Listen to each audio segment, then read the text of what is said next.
Story 1, The Last House on Candy Cane Road. The house has been there for as long as I can remember, standing tall against the test of time. Sure, it looked beaten up, ancient even, so much so that my friends and I have been fascinated by it. We even spent entire days hanging around inside smoking or drinking beer. The paint had been peeling off at an accelerated pace in the last few years, and when it all came down, I noticed there were scratch marks all over the interior walls. There were also faces scratched on those walls.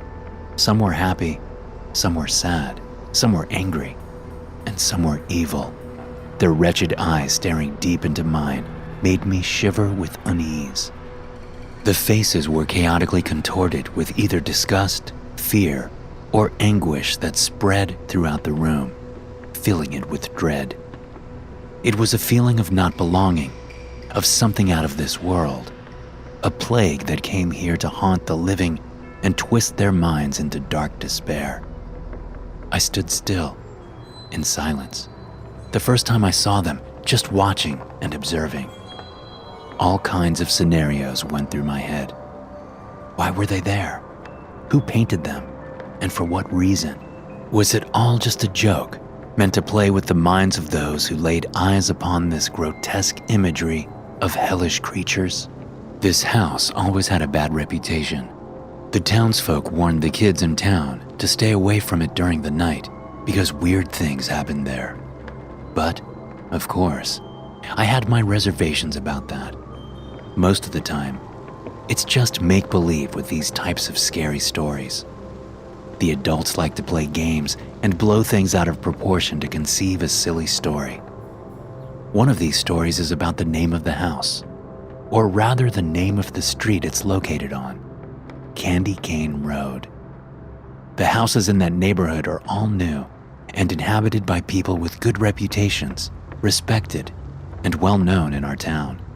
The old townsfolk say that a very long time ago, a few kids in town went trick-or-treating on a Halloween night. Of course, everyone told them not to go to that house after dark. Yet, they did go. They disobeyed what their parents told them.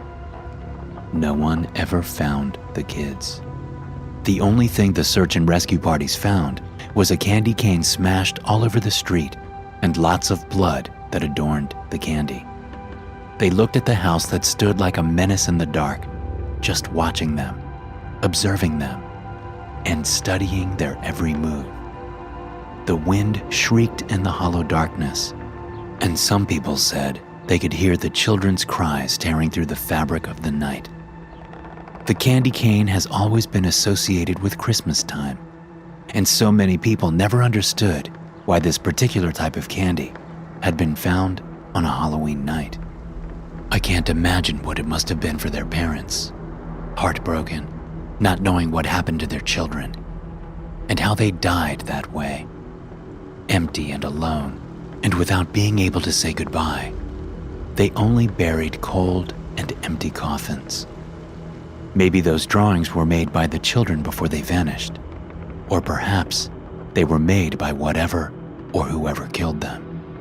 Maybe it was a ritual murder, a sacrifice to old, demented, ravenous gods.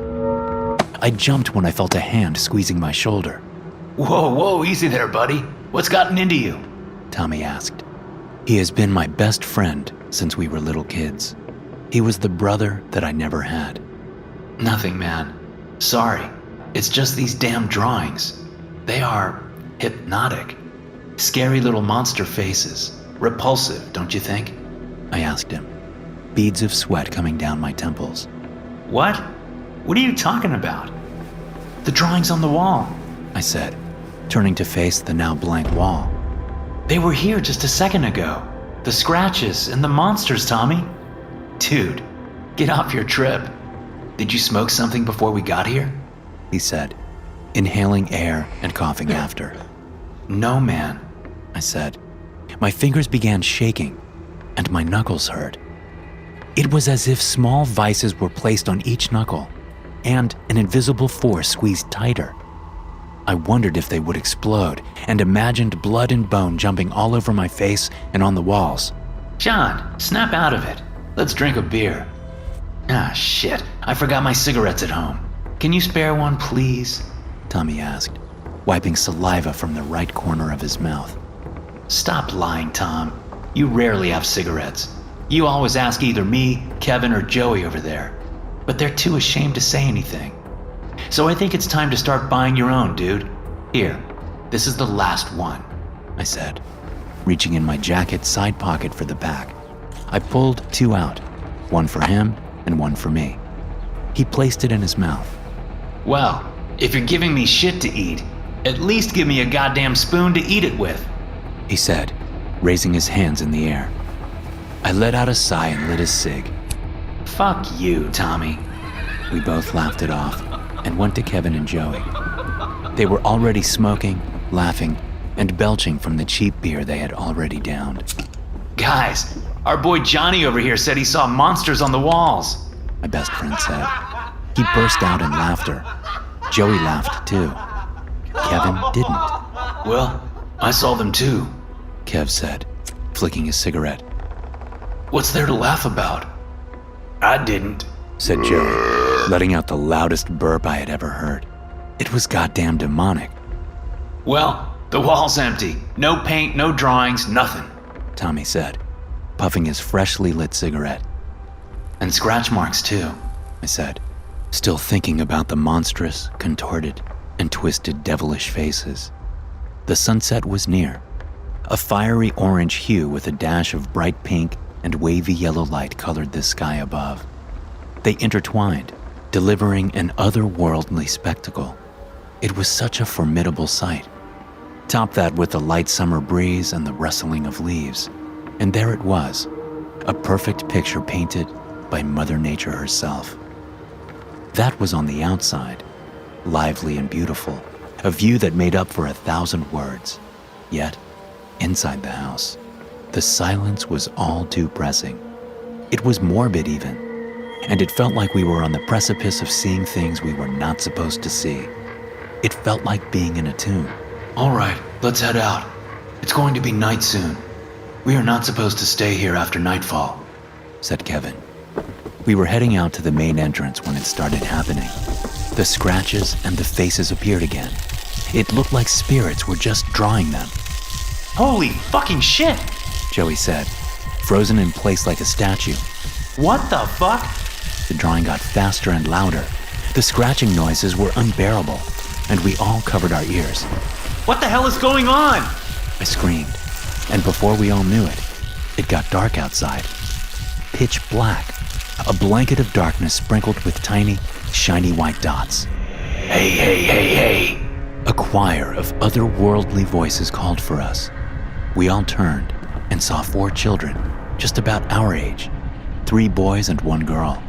Their clothes were tattered and torn, and they looked to be in the worst shape of their lives. Each of them was standing in front of each of us. Then they all placed 1 finger against their lips, as if instructing us to stay silent. Don't move. Don't speak. Try to breathe as little as possible. He can't see you. He can only hear you. It won't be long now, one of them said. His neck was swollen and bruised. Another boy had his neck cut open from side to side, yet he was still alive. The girl was white as a sheet, and her eyes were gray and sad. When she spoke, I could hear her choking faintly, like she had water in her throat. The last boy had blood coming out from his temple, and it became thick as it stopped running. Then I remembered what the townsfolk said. I remembered why it was called Candy Cane Road. I remembered everything. The story, the missing children. It was true after all. Everything was true. I was all choking up, trying so hard not to shed tears. The kids came even closer to us. Here, this will hide you from him, the girl said. Then she gently touched the bleeding temple of the other boy. She rubbed the blood against each of our foreheads, and I felt the heavy liquid sticking to the center. I looked at her, and she saw me. It's okay, don't cry. It's okay. He can't even smell you if you wear this. He doesn't like dead flesh and blood. He likes it young and fresh, that evil bastard. I was too terrified to talk. I tried, I really did, but I was choking up so bad before I could even say a single damn word. The boy with the slit throat came forward. Please, I'm begging you, do not look at him. Just close your eyes when you hear the scream, okay? He said, whispering as if he had no vocal cords left. There is something that we need to ask you if you can help us. We need to rest. We've been here for so long, and we need to go home. He pointed up to the sky. You need to get someone to burn the house down. A priest or someone holy. He needs to soak it in gasoline and strike the match and burn it to the ground, said the boy with the bruised neck, coughing heavily at the end. The boy with the bloody temple patted him on the back. It's okay, it's okay. Then he turned back to us. The owner of the house is the one who's coming here right now. He sensed something was moving inside, and he's coming back in a few moments. He was so evil in his lifetime, and continued to be the same even in death. You'll be okay, I promise, but you need to help us, please. We need to be buried so we can rest. I'm at the bottom of the lake behind the woods, the girl with gray eyes said as she coughed up mud. I'm under the big oak tree in the woods. The boy with the swollen, bruised neck said faintly. The rope is there too. I'm under the big concrete block east of the house. He made me hold the knife after I died, the boy with the slit throat said, covering the wound. And I'm under the house. Please get me out, please. He put the knife in my pocket, he said, touching his temple. It's cold and lonely there. The wave of revelations hit me so hard, and I didn't know what having a heart attack felt like, but I thought I was about to have one. Then a ruthless scream filled the night. It was haunting, devilish, and evil. Steps came towards us from the woods frantically. No matter what you hear, do not open your eyes and do not move, they all said together. We closed our eyes and waited. The steps became louder and the man got closer. I heard him bursting in through the back door, and he just laughed. There you are, he screamed like a madman. My heart stopped. I thought this was the end. If he had seen us, then it was too late to run. Then I heard the sound of someone or something cutting flesh. Then the sound of someone choking. The girl screamed, then a big splash followed. Then I heard screams again as she came back to the surface. Then her screams were underwater. Then silence. Then I heard a whoosh through the air and the violent sound of metal against bone. The bone cracked, and I could feel bile rising in the back of my throat. In the end, another choking sound. The cries for help and pleadings for the man to stop were in vain. And then a popping sound like a can had been opened. Got you bastards, the man shouted. Then silence again. We stood there a few more minutes, then opened our eyes. Nothing. It was like nothing had happened. Then we turned around. The scratching and monster faces on the walls had vanished too. I think the monsters represented the way they had seen the man. I was glad that we didn't get to see him. But those sounds will forever be tattooed in the back of my mind. I still wake up screaming in the middle of the night. I think the children chose to sacrifice themselves again and again whenever someone was in the house at night. It was the greatest act of bravery I had ever witnessed in my life. The following day, the search parties found their remains, and the kids got a proper burial. They had found them all, and they were all exactly as they said they would be. After the funeral finished, Father Barnes went to the house and soaked it in gasoline. Then he started praying for a few minutes. Finally, he set it ablaze. The fire was howling as if someone's dirty and rotten soul was burning, and its last embers were carried away by the wind. Now, there was nothing but a pile of ash left. The last house on Candy Cane Road was gone. Story 2. A weird family bought the house across the street from me. Something's very wrong with them. The empty house. That's what we called it. With each passing day, the house decayed more. It looked like everyone rejected it, not wanting to move in. It was dying of loneliness and didn't have a loving family to take care of it. But that changed a few weeks ago. The cleaning and renovating crews came in first. Then, the interior design team. The furniture looked expensive and old, ancient even. It was the kind I had seen in old black and white horror movies, the one the mysterious old man had in his solitary castle. As the days passed, the house came back to life, little by little. As if waking up from a deep slumber, it was blooming back to its original beauty. I watched the process of revival almost every day, fascinated by how the house was changing. It was something that I had never seen before. I found it fascinating how a group of people with different jobs could make an old house beautiful again. Yet, I never saw the family who moved there. So I thought that when you pay for expensive goods and services like these, at least one family member must go and see if everything is all right and going as planned. But no one ever came. My dad was on the porch. He read the newspaper and drank his coffee. Hey, Dad, do you know who's moving in? I asked him, peering out at him from inside the house. No idea, son. Suppose it's a rich family. Heard they paid a fortune for all the work done to that house. Guess it's not that empty now, is it? He said, chuckling. Yeah, I guess so. But you haven't seen them around, have you?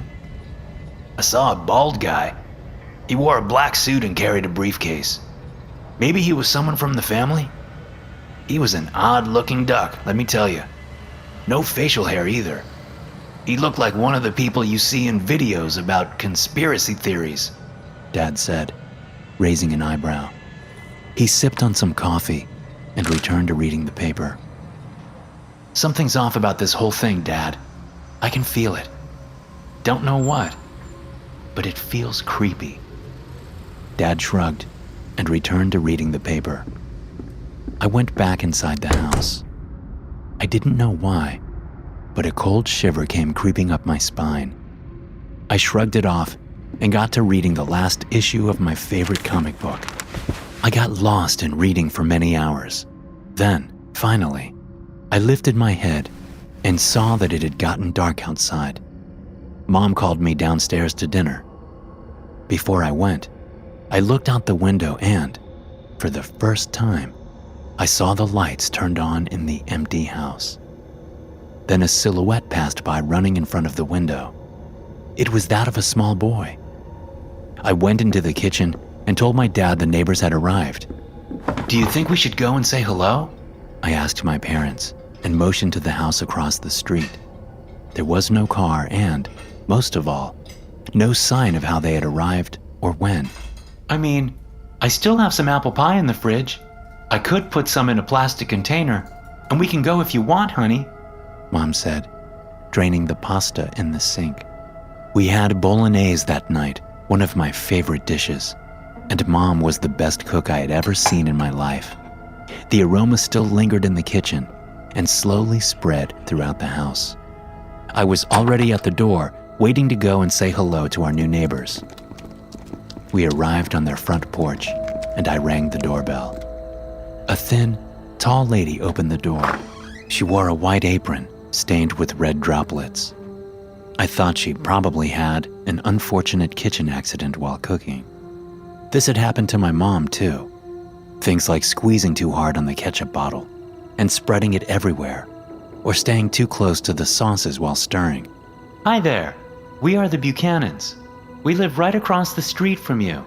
We just wanted to bring you some pie and welcome you to the neighborhood, my mom said, honestly excited to meet the new neighbors.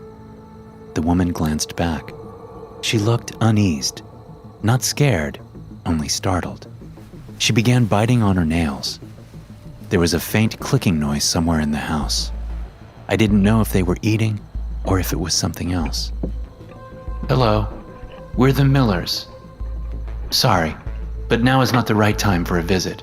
We had just arrived, and we are so tired. We are heading to bed, you see. It's been a long day for us. We traveled a great distance to come here," she said, constantly looking back and forth. A sharp, metallic odor started coming out of the house.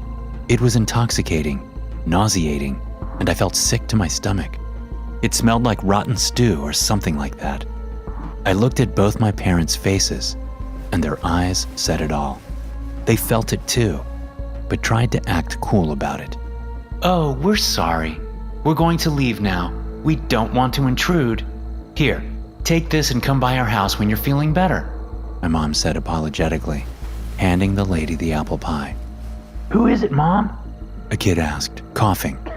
I heard footsteps running and approaching the door. A pale boy with hair as black as the night appeared from behind the woman. He looked at me as if I was the strangest thing he had ever seen. His big black eyes studied my every movement from head to toe. A sense of unease came creeping down my spine, and I shivered when looking at him. His fingers were all dirty, and he had what I thought to be dirt under his fingernails. Why would he have had such dirty hands if the whole family was going to sleep? "Richard, honey, why aren't you in bed, sweetie?" she asked the pale boy, patting him on the head. He never broke his gaze on me. He just watched me with empty eyes, as empty as the house was before they arrived. Then, out of nowhere, he lunged and grabbed my arm, squeezing tighter and pushing his nails in my skin until it parted. It hurt like hell, and blood came out, even though it was only in tiny droplets. Do you want to be my friend? He asked me, tilting his head. I backed away and felt sick to my gut. Something was wrong with that kid, and a strange sensation came over me. It was as if my blood suddenly boiled inside my veins, and my heart raced inside my chest. "Hey, lady, what's gotten into him? We just came here to say hello, and your kid attacks my boy." My dad stepped in angrily. "Richard is feeling sick. He hasn't been eating well these past few days. I apologize. Richard, honey, can you say you're sorry, please? For Mama, sweetie?" The strange woman asked her son. The pale boy just ran away, not saying anything. "We'd better leave. Come on, let's go," my dad said. "It's okay, Pops. I'm all right," I told him, trying to calm him down a bit. I could feel a massive tension in the air, and even though I was not feeling well, I had to try and calm everyone down. After we got home, my mom got my small wounds all cleaned up. "Serves us right for trying to be welcoming in this goddamn neighborhood, Sue. Damn, those people give me the creeps. I wonder if there's a man in the house, or if it's just the two of them." My father trailed off. "I think I'm gonna go to bed. Ain't feeling really well. That kid was off, wasn't he? Rather peculiar," I said faintly to my parents. "Sorry about that, Nick. Didn't expect them to be that off," my mom said, gesturing with her hands. I went upstairs to my room with a big, fat headache. I felt my body temperature was going down like I was freezing, or maybe hypothermia was kicking in. It took me a long while to fall asleep. Cold shivers alternated with hot, feverish episodes, and I twisted and turned on all sides of the bed until I fell asleep. I had nightmares, but I don't remember what I had dreamt. All I knew was it was a dark dream. I felt the temperature in the room drop a few degrees, and it got colder as the seconds passed by, and I was half asleep. I had gotten thirsty all of a sudden. I fully woke up, only to realize I was not in my room anymore, but in some kind of attic. And from then on, my life changed forever. The room was dark, and all I heard were some squishing noises and heavy breathing, and snarling. You didn't answer my question, the voice said from the dark. I felt a myriad of negative emotions in my heart. Then I caught a glimpse of a small, hunched figure. It was drinking some thick liquid from a jar, drinking and gulping like it was the thirstiest beast alive. Its eyes gleamed in the dark, and the brittle beast fixated on me. It snarled again and threw the jar on the floor. Then it came out of the darkness and into the shining moonlight and made its way shyly through the attic window. The horror that stood beside me looked at me as if I was merely prey. The beast resembled the kid, but he had changed. He had morphed into something primal, into his true self. The thick crimson liquid covered his razor-sharp teeth and his lips too. He shrieked as he jumped on me. The brittle beast had superhuman strength, and it pinned me down to the ground in an instant. I brought you here so we can be friends. But, you see, I can only go out at night. The beast said, his voice sharp. It made a terrible ringing in my head. And you will only go out at night, too. He sunk his teeth into my throat, and I felt the blood leaving my body. Life left my body, too. I wasn't human anymore. The beast had changed me. Please, stop, I told him, and felt tears streaming down my face. You are too weak, and you are not worthy of this precious gift I'm giving you. The monster hissed. Then, it took me by my neck and threw me out the window with one hand. Splinters and shards of glass accompanied me on my trip to the soil outside. I could feel myself changing, and I felt new teeth coming out, replacing the old. I could see more colors floating in the night. My senses sharpened, and I could hear 1,000 heartbeats coming from 1,000,000 miles away. I started with small animals, but their blood could satiate my hunger only for so long. I had to survive. I had to live, even if I was dead. I had to feed. I needed fresh blood. My parents must have been heartbroken. I visited them a couple of times during the night and watched them sleep. I left them a note saying I'm sorry I went away. I didn't want them to know the monster I had become. I decided not to visit them any longer. I could barely contain myself and not feed on them while inside the house. God only knows where this life might lead me, if you can call this a life. Story 3. Frankie Fiends Funhouse. I have lived in this town for the majority of my life. My family moved here when I was only 5 years old. Mom and Dad came here in search of a better life. Mom worked as an accountant. Pops worked for a big company that wanted to make the city livelier, and so they decided to build a shopping mall and a few other attractions. One of those other attractions was Frankie Fiends Funhouse. It was a haunted house type of attraction meant to give kids the scare of their lives. It had ugly demons that jumped on you out of nowhere. It had skeletons falling from the ceiling. It had witches laughing and grabbing your foot while you passed by. It had furry werewolves who ate fake plastic meat. My favorite was the Hell Ride Carousel. It was a mini carousel meant to take you to the depths of hell where all horrors were unleashed upon your body and mind. It was fun, and a friend of mine pissed his pants there one time. But there was another thing. The secret bloody room. That's what they called it. It was supposedly something that very few people had known. It was more like a game inside. You had to play and win big prizes, big money prizes. Although I knew the Funhouse inside and out, I didn't find out about the secret bloody room until I was 15. The thing is that it had pissed me off a little. Not knowing about it, I mean.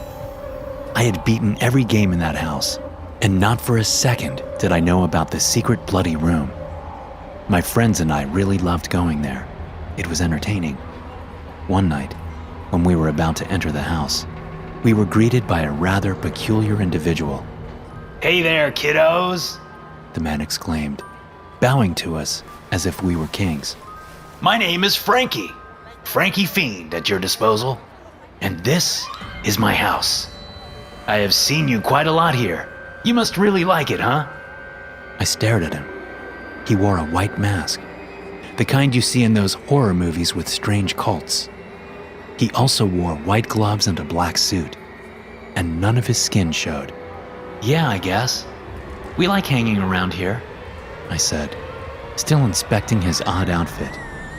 He then pulled a stack of money from his pocket. Well, I'm happy to hear that. A little birdie told me you would like to go and see a certain room. Is that so? He asked, kneeling in front of us to be at approximately the same height as us. Is that so? Yeah. Oh man, can you take us inside? My friend Donnie asked, his eyes all big and filled with excitement. Yeah, of course I can. It's my house after all. Frankie Fiend said, clapping his hands and laughing. Look here. I will give you each $100 as a prize for being so brave. Come on, let us waste no more time.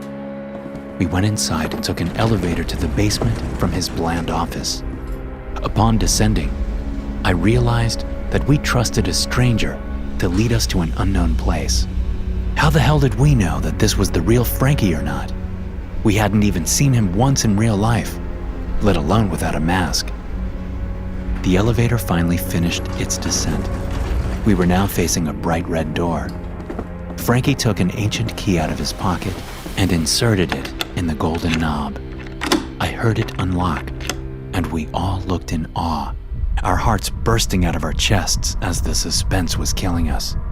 Okay, are you ready, boys? Frankie Fiend asked. Yes, we are, we replied in a choir. He turned the knob to the left and pushed the door open. But what was inside that room left us speechless and unable to cope with the view.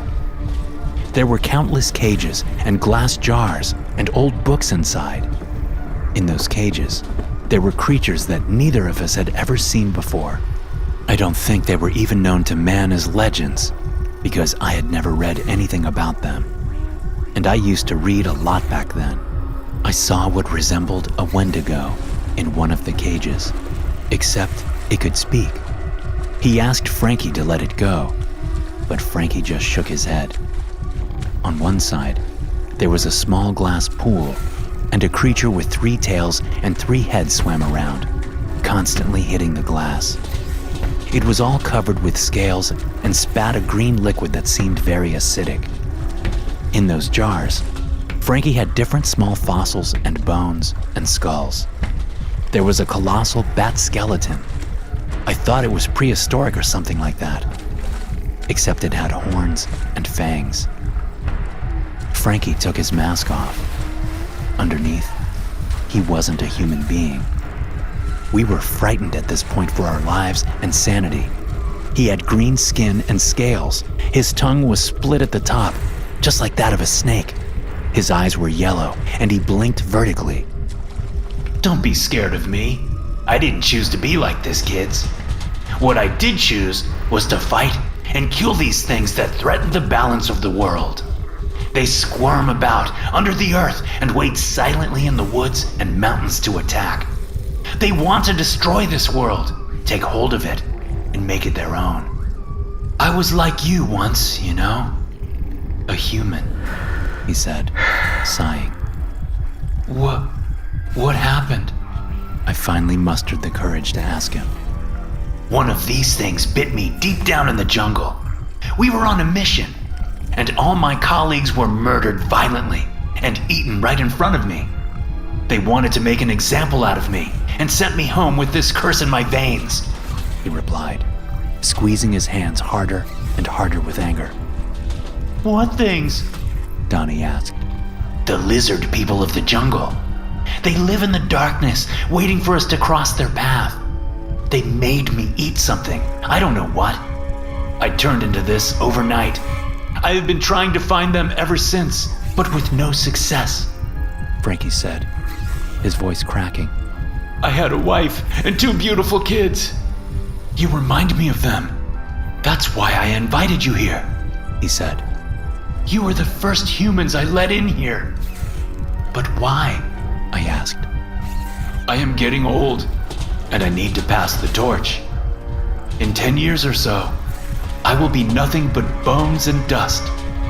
Here, drink this. You'll see the world clearer, he said, taking a vial of green liquid out of his interior pocket. We all drank the liquid and started hearing faraway voices, our senses all sharpened. I took a few steps back and got too close to the Wendigo-like creature's cage. It managed to scratch me, but in the blink of an eye, I turned and ripped its arm off. Blood gushed out and soaked me in red. I felt like I had been transformed, mutated into something new. Frankie smiled. It's been 20 years since Frankie died, and the 5 of us are still together trying to keep things at bay. We call ourselves Frankie's 5 in his memory, to remember him. My favorite of his words is, "Death to all that's wicked." Thanks for listening. If you enjoy these stories, be sure to subscribe to the podcast and check out some more of my episodes here.